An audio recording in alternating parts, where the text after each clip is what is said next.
Buenas noches y bienvenidos un sábado más a Versos a Media Luz. Ya saben, nuestra cita obligada con la cultura y la poesía.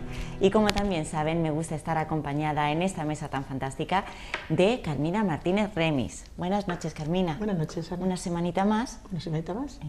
Cuéntanos esta semanita, porque creo que tienes novedades para un par de actos que vienen en breve y además tu pensamiento de la semana. Pues sí, mira, en principio quería decir que el día 15, en el Museo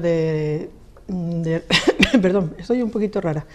En el Museo Rando hay un espectáculo musical dedicado a Federico García Lorca, que se llama Lorca, Destino, Nueva York. Es a las 10 de la noche, es puerta abierta, en fin, hasta que se llene aforo.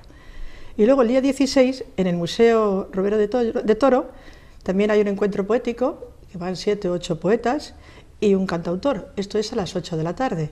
Estos son pues motivos culturales que si es bueno el que quiera ir, pues ahí lo tiene, para poder ir. Y ahora sí, ahora voy a empezar con el pensamiento o el comentario que yo suelo hacer. Esta vez está dedicado a las mentalidades, a la cultura y a la educación del siglo XIX. Casi yo diría que sería la segunda parte del siglo XIX. Las transformaciones fueron lentas, pero en cierto modo podríamos decir que positivas. Siempre hubo dificultades porque siempre había los contras, ¿no? Como por ejemplo la convivencia entre la tradición y el progreso, el elevado grado de analfabetismo y el estado de poco interés por la cultura y la ciencia. Los cambios fueron provocados por, venido de Alemania, por el incredulismo que está basado, en la razón, en la conciencia y en la disciplina y la tolerancia.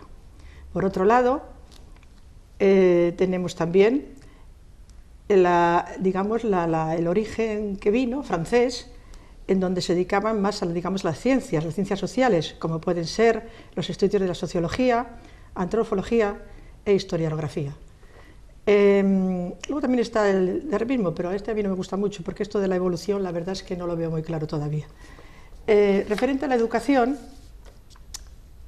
aunque parezca mentira, llevamos todavía el mismo sistema que teníamos en esa segunda parte del siglo XIX, es decir, primero estaba la básica, que es la primera fase, luego estaba la segunda, que era la segunda o lo que llamamos el bachiller, y después pasaban a la universidad. En aquella época, ahora ya no tanto, menos mal que ya ha desaparecido todo este tipo de cosas, estaba la parte particular, los estudios particulares, las escuelas particulares, que generalmente lo llevaban los clérigos, y la parte del pueblo o pública. Había bastante diferencia. Luego ya poco a poco se ha ido evolucionando un poco, lógicamente.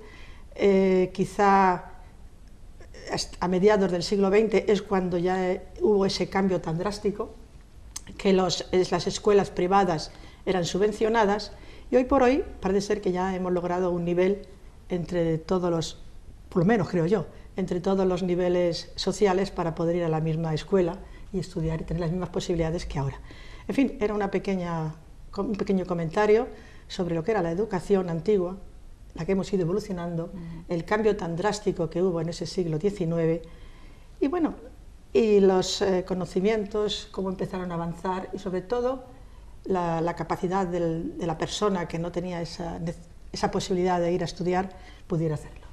Bueno, esto nada más o menos, un poquito. Es una buena reflexión, ¿no? Que por lo menos en el tema de la educación se nos ha permitido el desarrollo de la persona, de lo que tú bien decías, siglo XIX, no había opción no había opción a acceder a una educación, a una enseñanza, ni tan siquiera básica, y afortunadamente en el siglo XXI nos podemos permitir escoger entre un montón de opciones a ver qué es lo que queremos estudiar y qué queremos ser en un futuro. Lo que sí es cierto es que en la segunda parte de ese siglo XIX, realmente hubo muchísimos problemas, porque dominaba el clérigo, lógicamente, y no permitían, la evolución de los conocimientos que ahora tenemos, ¿no? Y esto ha habido, que ha sido un choque muy grande, Poquito a poco se ha ido avanzando y bueno, al final más o menos hemos logrado, como vulgarmente se dice, el voto de la mujer, que no lo teníamos antiguamente, ¿no? Una parcela importante. Sí, sí, también es todo bueno. Pues quedan ahí esas palabras como reflexión y ahora es momento de ver cuál es la propuesta que nos hace esta semana la Biblioteca Municipal Manuel Altolaguirre de Benalmádena Pueblo. Os voy a hablar hoy del libro El lector de Bagdad de Jabbar Yassin Hussein. El autor ha hecho su vida literaria en Francia, pues tuvo que salir en el año 1976 huyendo de Irak, perseguido por Saddam Hussein, y en el año 1983, en el 2003, hace una visita a Bagdad, una vez que ha sido eliminado Saddam, y se reencuentra con una ciudad que era la suya, pero que ya no es la misma. La ciudad ha cambiado y él también. Vuelve a Francia y a raíz de esta visita escribe este libro. Es un autor de cuentos infantiles y poesía, y en esta obra va a reunir 8 cuentos. Aunque es prosa, los cuentos destilan bastante poesía. Las frases son sencillas, precisas, cargadas de resonancia. En estos cuentos variados, pues nos va a aparecer Las mil y una noches, Sherezade, incluso Borges, porque en un momento, en uno de los cuentos, se asemeja un poco Bagdad, que es el tema que inunda todos los cuentos, y parece la Argentina, parece Buenos Aires. Y Borges hace la función de un bibliotecario ciego. En estos cuentos, uno de ellos, el que da inicio, nos habla de los tiempos remotos, cuando Bagdad es invadida por los mongoles. Asemeja un poco la invasión estadounidense, ¿no? Y cuenta que estos invasores construyeron un puente con los libros de la biblioteca de Bagdad para poder entrar en la ciudad. Y el agua, al diluir la tinta de esos libros, convierte al río, lo vuelve negro. Después, otro de los cuentos, aparece el mismo autor, que está también en un bosque al borde de un río, y hay un joven que le hace unas preguntas, le habla de unos lobos que vienen a la ciudad, y ahí se reconoce el mismo autor, porque ese es uno de sus cuentos. Los cuentos juegan con la realidad, la ficción, el hoy, el ayer, las leyendas, hablan de la historia, hablan de tiempo fuera de la historia, mezclan lugares, como ha dicho Bagdad y Buenos Aires, por ejemplo. Uno de los cuentos habla de la visita a una biblioteca en la que todos los libros están en blanco. Y dice así: guardó silencio mientras miraba de refilón hacia la esquina de la habitación, como si sus ojos estuviesen buscando entre los títulos colocados en la estantería algunas ideas tan blancas como sus páginas con las que continuar nuestra interrumpida conversación. ¿De qué se trata ese libro?, inquirí, sintiendo que mi pregunta estaba fuera de lugar y carecía de sentido. Es un libro de historia, al igual que el resto de los libros que ves sobre las baldas. Este que tengo entre las manos trata sobre el último siglo de existencia de Bizancio. Contiene multitud de detalles desconocidos sobre los acontecimientos que acabaron con este imperio y lo llevaron hasta su trágica y definitiva caída a manos de los turcos. Se calló un instante, parecía ensimismado. Su mano estaba sobre el libro y seguía unas líneas que eran invisibles para mí. Prosiguió: es la eterna repetición, igual que en Roma, Bagdad o en la civilización actual. La historia es la desgracia de la humanidad, de la cual ésta no se librará sino con su extinción. Por eso estos libros carecen de palabras. ¿Para qué hacer referencia a lo que se repetirá continuamente hasta el final del género humano? buscamos una imagen para el mismísimo sinsentido a fin de otorgarle un cierto significado. El vacío, la nada. Cuando lees la nada, le das al menos algo de ti, lo que conlleva, creo yo, algo de libertad. Tomamos buena nota de esa recomendación y Carmina, ahora ya sí, es momento de que nos presentes nuestro invitado de esta noche. Pues sí, les quiero presentar, que además mucha gente creo que lo conoce, Alberto Torés García. Buenas noches. Buenas noches. Buenas noches, Alberto. Pues yo ya voy a entrar en faena. Lo primero, bienvenido y muchas gracias por estar esta tarde aquí con nosotros. Muchísimas gracias por la invitación. Es un placer. Nacido en París y además licenciado en Filosofía y Letras por la Universidad de Málaga en 1987. Has dedicado toda tu vida a la docencia. Cuéntanos un poquito, ¿ese nacimiento en París también influyó? ¿Ha influido en tu vida? Yo creo que sí, que ha sido determinante porque se podría decir que este es el punto de arranque, no solo para lo que iba a hacer, digamos, de mayor, que era ser docente, sino también poeta. Es decir, la escuela republicana francesa y sus valores, que es una cosa que habría que recalcar mucho, sí que me ha servido para tener esa doble identidad, si es que podríamos hablar de doblez y de identidades, para percibir el mundo de una forma pues muy personal, muy singular. Y no siempre me he dedicado a la docencia, que es lo curioso. Es decir, yo empecé como cuando llegué a Málaga, después de vivir en Francia y en Barcelona, estudié pues turismo, técnico de empresas turísticas, que era lo que se llevaba. Trabajé en un hotel, en el Hotel Málaga Palacio, donde me quedé allí fijo 11 años, pasé a un banco y solo, digamos, de casualidad me enteré que podía optar a las bolsas de trabajo de la Junta de Andalucía para poder cubrir alguna interinidad. Y ahí empieza mi periplo, digamos, como docente, que tampoco está exento de casualidades, porque yo quería estudiar filología inglesa, al final estudié filología hispánica y lo que doy son clases de francés. Un buen patiburrillo. Vaya cambio, ¿no? Pues sí. Claro, eso que acabo de presentar básicamente es lo que es la esencia de lo que yo entiendo que es mi producción poética, ¿no? Esa mezcla de contrario, de contrastes, sí que son. Sí, porque además son áreas también muy diferentes, turismo, banca, lengua, o sea, es un poquito de todo, ¿no? Incluso el deporte, porque yo creo que si me hubiera quedado en Francia, que entonces era jugador casi profesional del Paris Saint-Germain, quizá me hubiera dedicado al fútbol. Madre mía. Nunca se sabe. Nunca se sabe. Para que veas que los destinos son muy complicados, ¿no? Pero bueno, a mí eso de ir buscando en el pasado y de poner como la expresión idiomática ese de que con París en botella podríamos hacer 50.000 conjeturas, no me vale, ¿no? O sea, el pasado debe servirnos para eso, para enmendar errores y para presentarnos con cierta garantía ante el futuro, eso sí.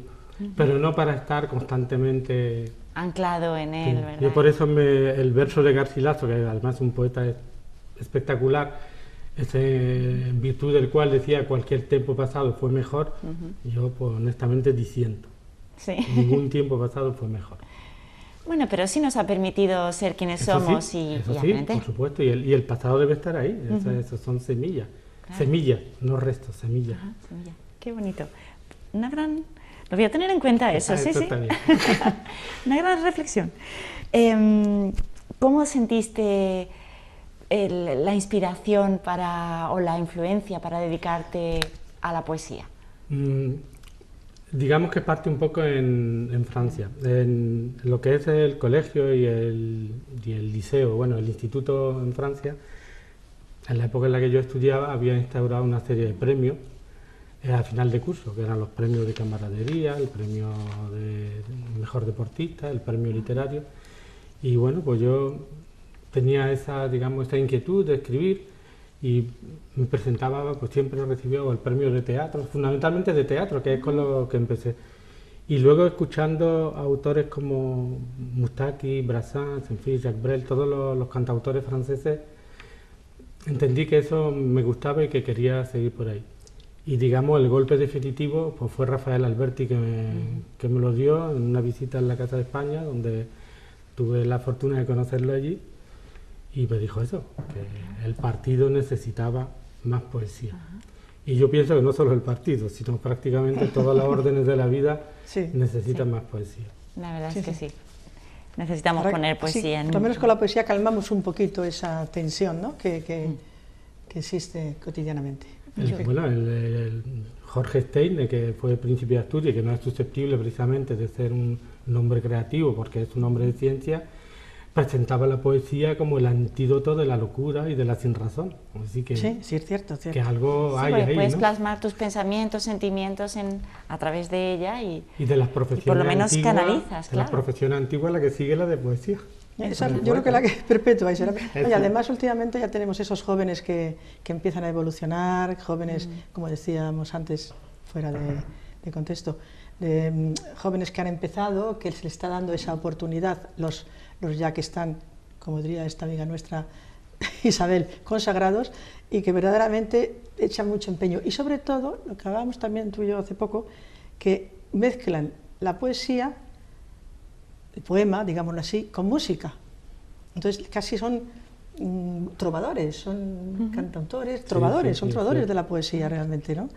Y eso, bueno, pues es un poco moderno, pero bueno, hay que tenerse al tiempo en que venimos. Bueno, nunca hay un factor para una causa, pero desde luego que habías planteado al principio de esa evolución en el sistema educativo, con todas las posibilidades que hoy un chaval tiene, pues sí que puede acercarse no ya a la poesía, sino a cualquier ámbito creativo y literario, con muchísima más preparación y más formación que generaciones anteriores. Eso sí es verdad. Es cierto, tienen ese acceso al conocimiento que antes no se tenía. Y aparte, la posibilidad de acercarte a una biblioteca, coger un libro y leer a los grandes que siempre están ahí. Un libro o sea, de papel o electrónico, que lo comentábamos antes. Sí, antes. Ya me has dejado caer un poquito que tú eres un poquito más partidario, o 50%. Sí, yo pienso que, vamos, yo por mi educación sentimental, y aparte tengo mi prueba evidente, ¿no?, mi plantilla como todo buen escritor, ¿Quién no lleva su cuadernillo? Siempre lo llevo, pero es verdad que no rechazo en absoluto ni la lectura electrónica, ni directamente escribir al ordenador. Es decir, yo creo que hay que ir ajustándose a los tiempos. Claro.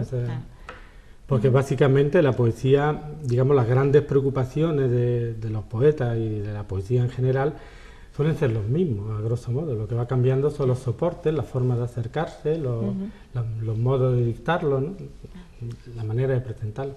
Así que si la era Gutenberg ha sido un verdadero bombazo, no digamos ya la era digital, ¿no? Son unas buenas herramientas. Esperemos que no se nos vaya de las manos. Bueno, yo creo siempre eso, que a lo que hablamos un poco de la nostalgia, ¿no? Siempre da miedo, por poner un ejemplo, ¿no? Cuando la Exposición Universal de París, la Torre Eiffel estaba criticada por el 90% de los parisinos, incluso poetas de la talla de Verlaine trataban de esquivarla a toda costa y daban paseo hasta las afueras de París para no verla. Sí, además ha sido y ahora creo que todo el mundo se pega por poder verla. No es el símbolo de Francia, es que es un símbolo universal directamente. Sí, ¿no? Además, fuera lo que fuera. ¿no? Que tenemos miedo siempre hacia lo nuevo, hacia lo desconocido, porque la mente, creo yo, que es bastante conservadora y... Sí, no soltamos amarres del todo. No, estamos siempre un poco metidos dentro del mismo... Pero bueno, así todo sí se va evolucionando. Sí, por fortuna. Siempre hay personas muy valientes que son las que de repente dicen los miedos fuera, avanzamos aquí y bueno, hay veces que aciertan, otras no, o no son valorados, claro. Su valentía no es valorada en el momento en el que viven, pero sí hay luego que seguir después. Adelante. Yo el otro día estaba en una tertulia de unos poetas y había lógicamente los clásicos poetas jóvenes, ¿no?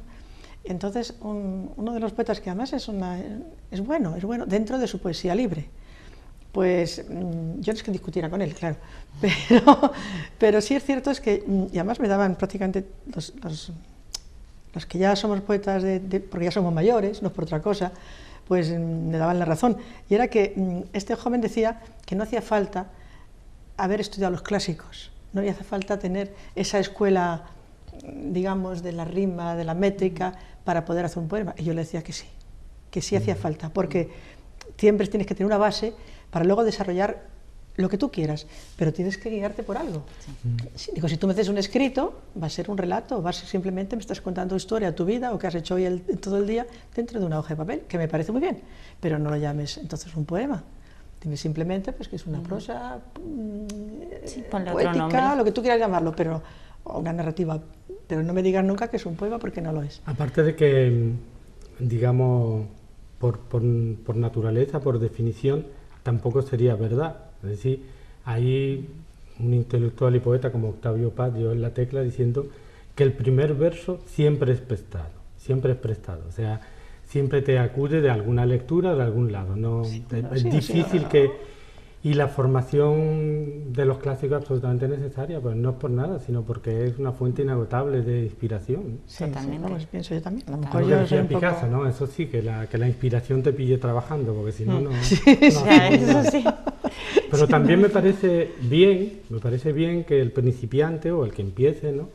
Tenga esa rebeldía y esa desobediencia, esas propias iniciativas suyas, pero siempre teniendo un poco de...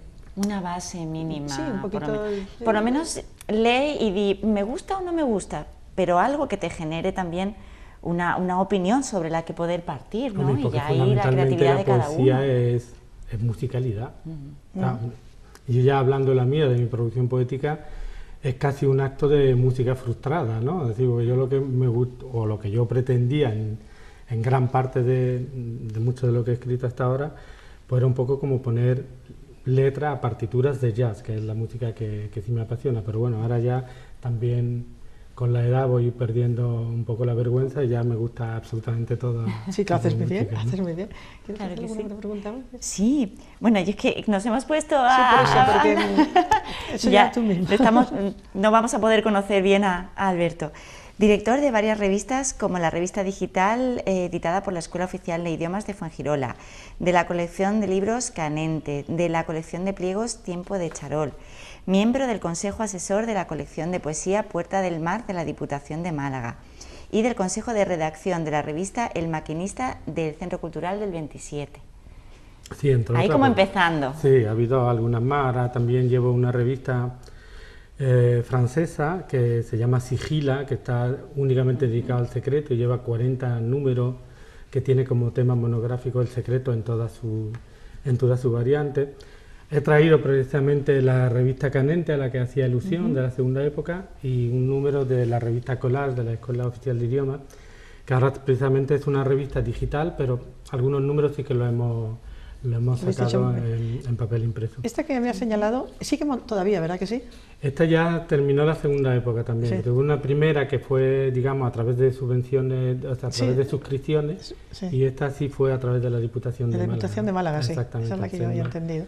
Y ya pues lo tuvimos que dejar también. Entonces, pero sí que la revista es un poco otra de las inquietudes que tengo. Es decir, a la literatura me acerco desde varias perspectivas. Una de ellas, pues la dirección, la creación de revistas, porque en el caso de la revista Canente, que yo creo que uno de los, digamos, de su éxito, de su aceptación, es que lleva una parte, por contradecir a este joven, y a ver si lo convencemos, lleva una parte que es el estudio de la poesía clásica, fundamentalmente del siglo de oro, y luego se corresponde con un monográfico de poesía contemporánea. Porque es que si no, no se puede explicar tampoco. Tienes que tener una idea para explicar nuestra historia si no analizamos lo de... Otra cosa son los ejercicios de nostalgia o de... Sí, bueno. Pero las explicaciones están ahí. O sea, una preguntita. Estas revistas de las que estamos hablando, las que están a lo mejor, por ejemplo, ahora mismo actualmente, ¿no? Son de las que dan luego, digamos, paso a que otros poetas también escriban en ellas y participen, y es de una manera también que se van no solamente uniendo la idea poética o los poetas, sino que yo pienso que colaborar todos en una revista, 3 o 20 o lo que sean, siempre es una... Dicen que la unión hace la fuerza, ¿no? Sí, hombre, como decía la compañera esta de los poetas consagrados y los nobles... Sí, Isabel Romero, que tú la conoces. Una revista, obviamente, es un puente de encuentro para los que empiezan, determinante, muy importante. Claro, porque de esta manera pueden entrar... Importantísima. Claro, con su poemita, su relatito, y esto va... Y en España, cogiendo bueno, España es los países mediterráneos, pero España sí que es un país de tradición de revistas. Sí, yo escribo en 2 de Madrid, sí, y una de Barcelona. Siempre ha habido revistas muy importantes, siempre... Sí, además se han digamos, dado, las clásicas, te han abierto un poco exactamente. muchas puertas, te abren muchas puertas para esto. Sí, y han dado a conocer muchos autores muy importantes. También. Qué bueno. Mención de honor a la innovación pedagógica en el premio Joaquín Guichot de la Junta de Andalucía por el trabajo Bajel navegando por la literatura andaluza. Y junto a Francisco Morales Lomas, Rafael Ávila Cañizares y Antonio García Velasco. Y además ha sido traducido al italiano, francés, búlgaro, rumano, alemán y en prensa también al árabe. Sí.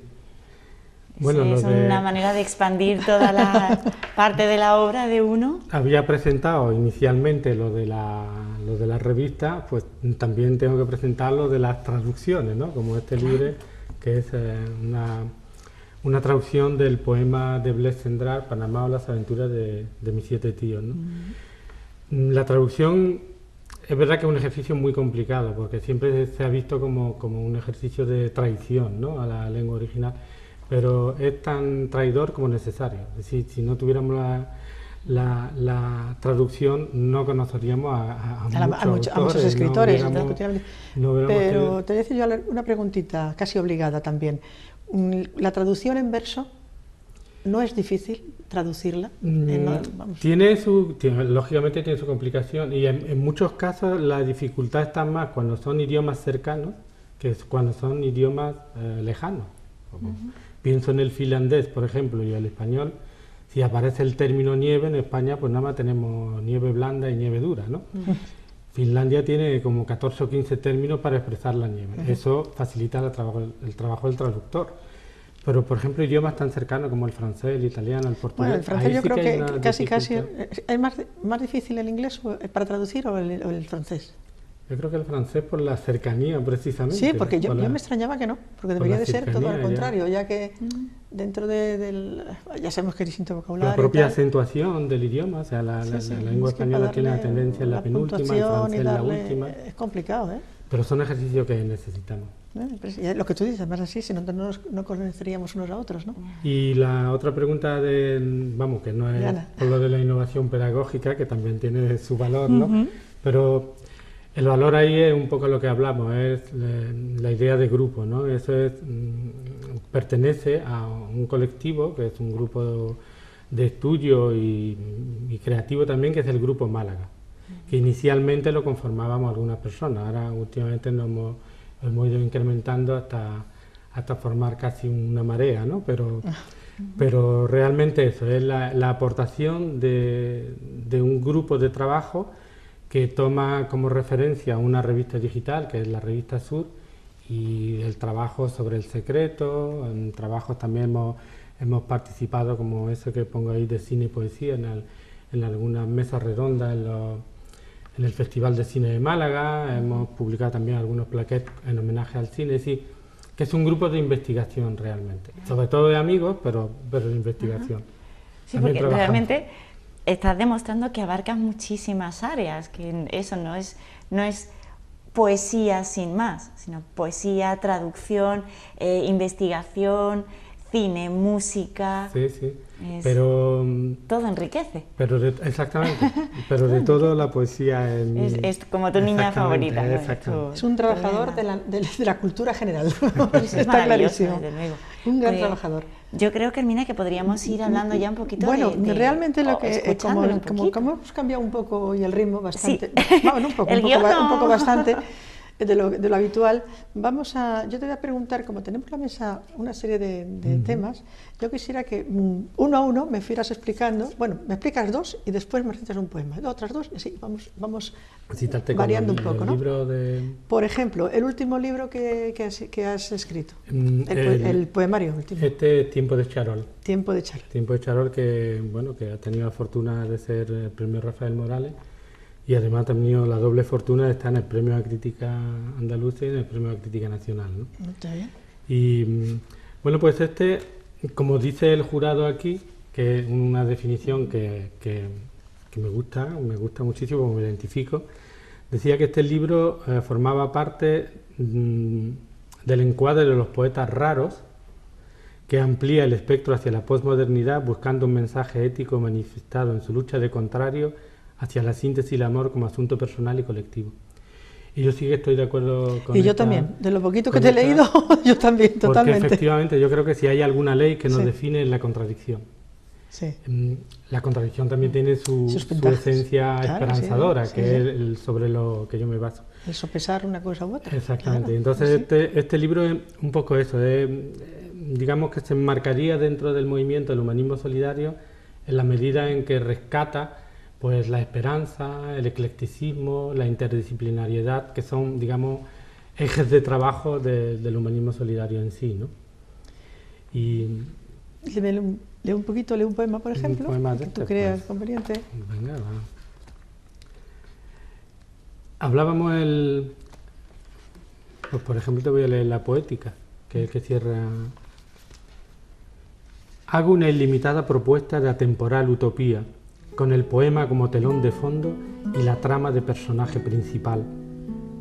Quiero hacer de la palabra una larga marcha de búsqueda, donde te repites y contradices de manera que resolvamos los enigmas en formas de actos diarios.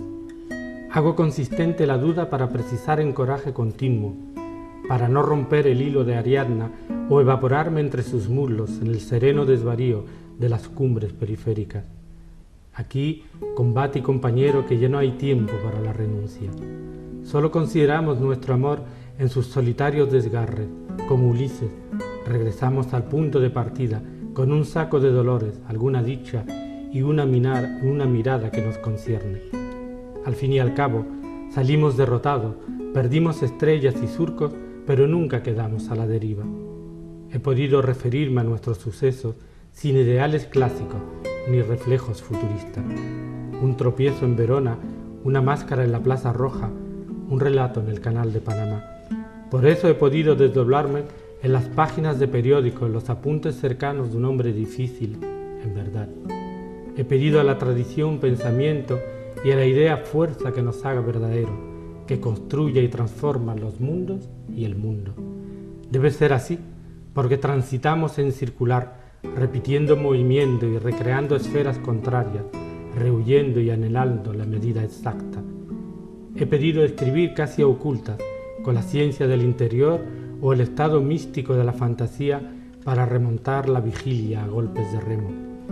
No pido entonces que el jazmín huela a rosa, margarita, sino que muestre sus esencias en todo su esplendor, en su belleza y también en sus desencuentros, porque hoy la lección es ecléctico gesto. Muy bonito y además con un... Yo creo que define bien verdad, un poco me imagino que el resto del libro, ¿no? Sí. Pero vamos, aquí lo que me estás diciendo es que estás tratando de superar la barrera, ¿no? De pasar.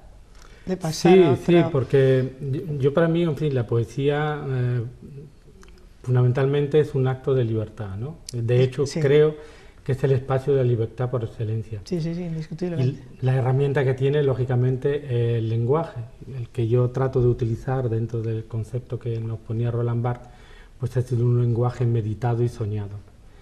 Y dentro de ese lenguaje meditado y soñado, pues está la libertad, la esperanza, el amor, lógicamente, que es pues, de los grandes motores del mundo. Sí, ¿no? Es lo que mueve la vida.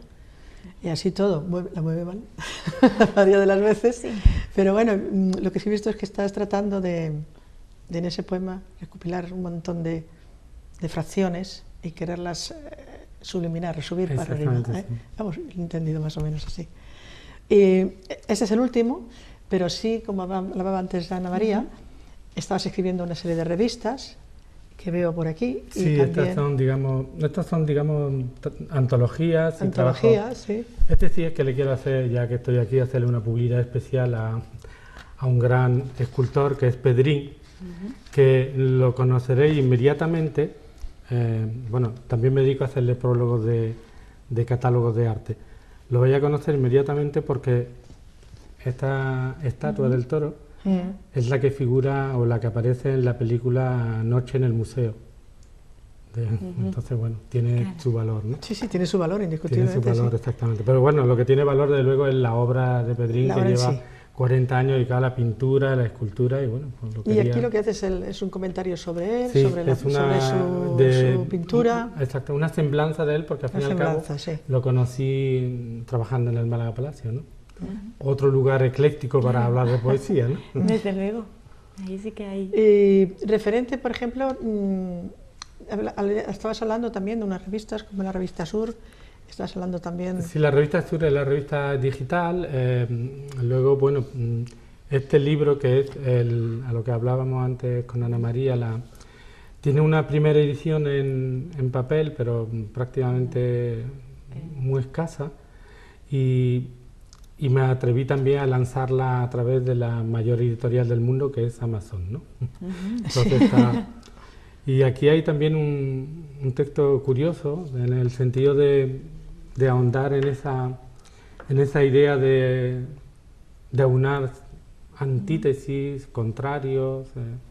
Yo creo un poco en los espacios muertos, ¿no? Donde una milésima de segundo. Es ese segundo donde tienes que juntar una cosa con la otra. Exactamente. Pues incluso preguntarse, porque la poesía, que es lo que yo creo que algunas veces se confunde, es un género de ficción. O sea, hubo de verdad un tiempo donde se hablaba de poesía de la experiencia, de poesía de la diferencia, que en realidad es una definición bipartita, porque de lo que se trata en poesía es ser diferente de tu propia experiencia, es lo que tratamos al menos. Bueno, hacer diferente aquello que estás escribiendo y que es palpable, ¿no? También. Pues léenos lo que tú creas conveniente. Pues este se llama Principiando Finales. ¿Y si la mentira fuese la verdad? Porque ésta se disfrazara en los confines de la tierra, almenara de nuestras almas en pasas, o porque las historias quisieran hacer verdad lo que no era. ¿Y si la verdad fuese el espejo de la mentira, o su esencia, el altivo origen que ocultamos entre jacaranda, victorias y almendro? ¿Y si la verdad fuese únicamente una palabra sin raigambre, sin ramas, sin hoja? Solo una palabra que pretendiera ilusionar o combatir contra la realidad o contra la verdad de las mentiras. Como puros es el símil, la verdad y la mentira, como poco comparten facsímil del existir. Del existir en conciencia y en materia, pues son dos caras de una misma moneda, acaso una doble moneda con la misma cara. ¿Y si estuviéramos confundiendo la verdad y la mentira, la certeza con la sospecha? ¿Y si fuese solo cuestión de lugar, mirada, perspectiva o composición, un mero empleo adjetival, prenominal, un sencillo proceder administrativo? Mi verdad contra tu mentira, tu verdad contra la mía, y esa exquisita categoría de tus mentiras contra las mías. Y si ellas, verdad y mentira, no existieran, o si lo fueran, estuviesen jugando con nosotros, o mejor aún, yo con ellas, porque en verdad la única pregunta que cabe, ¿y si tu maldita existencia solo fuese tu sagrada verdadera mentira? Sí, verdad. Tienes muchos pensamientos similares a los míos, sí. Siempre estás buscando, por lo que veo siempre estás buscando. Sí, porque la verdad puede ser hasta un espejismo dentro de nosotros mismos. Te hablaba un poco del eclecticismo, que sí. Yo reivindicaba un poco la necesidad de leer, ¿no? Es decir, para poder escribir también tienes que leer mucho. La lectura inicial, ¿no? Y yo para eso es verdad que sí soy muy disperso, es decir, leo filosofía, ensayo, en francés, poesía, novela, todo a la vez, ¿no? Así salen estos poemas que nadie entiende. No, sí, se entienden muy bien y además muy claro, y el que no lo entienda, pues peor para él. Pues sinceramente. Me llevo una alegría enorme hoy. Sí, porque además es que, claro, tú vas buscando más allá. Y lo que tú dices, el punto muerto, quieres sacar de ahí, es muy difícil. Y unir es más difícil todavía. Es verdad. Cada uno tiene su motivación, su forma de leer, su forma de escribir, su forma de ver las cosas, que eso realmente y yo además es así. creo que la poesía y la literatura en general debe de estar no vista al menos como con esas clasificaciones tan simplistas que hacemos y como un mundo elitista o como un poder divino. O sea, yo creo que esto es pues eso, un espacio o una referencia social a donde nos acercamos con el lenguaje y donde cada uno intenta hacer lo que puede. Por eso todas las producciones poéticas son igualmente... O lo que el entendimiento que tenga, claro, cada uno vemos las cosas quizás, lo decimos de distinta manera, ¿no? Yo creo que nadie ve nada igual. Y háblanos de otra cosa que no hayamos hablado, otro librito, lo que otra... Sí, me están avisando ya que estamos tan a gusto, bueno, hablando, sí, se nos que se nos ha pasado, este programa se ha pasado volando, pues como nada, siempre se pasa. Nada como más todos. que voy a regalaros un pliego de cine poesía que ya lo pondremos aquí para cuando... que va dedicado, y ese póster que es el fragmento de un largo poema, un poema río, que es La aventura de mis 7 vidas, a donde eso conforma una parte nada más, pues un poema muy extenso, ¿no? que bueno, que ahora ya podré hablar de ello en algún otro momento. Estaba viendo, perdona, este libro de esta amiga nuestra, esta poeta, sí, exactamente. que también le tengo yo. Este poemario también. ¿Y de aquí has hecho tú algún prólogo? Sí, le hago cosa? este libro María Teresa Cortés, Sí. que es una poeta de aquí, de Benalmádena. Sí, de Benalmádena, sí. Una poeta que no participa mucho en los círculos extraliterarios, pero es una gran autora. Y sí le hice el prólogo y le hice la presentación en el Castillo Bilbil. Y es un libro que editó precisamente el ayuntamiento.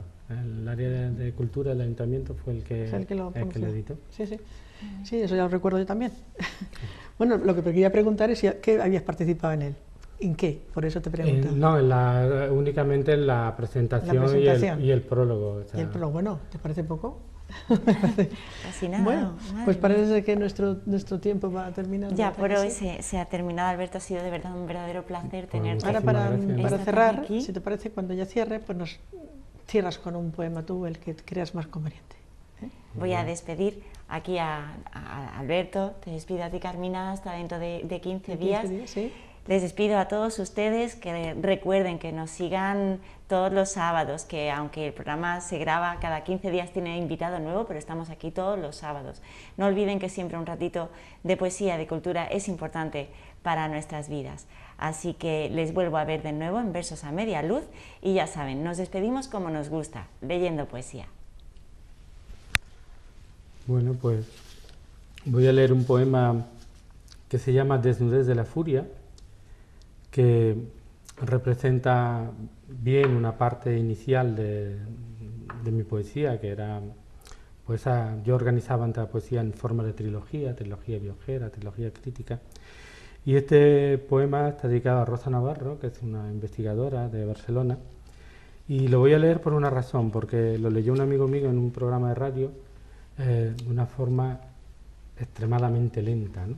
Y el poema está pensado como un grito, precisamente, o tal al contrario, o sea que hay que leerlo muy rápido, y lo voy a leer muy rápido. Que no le dio el punto que necesitaba.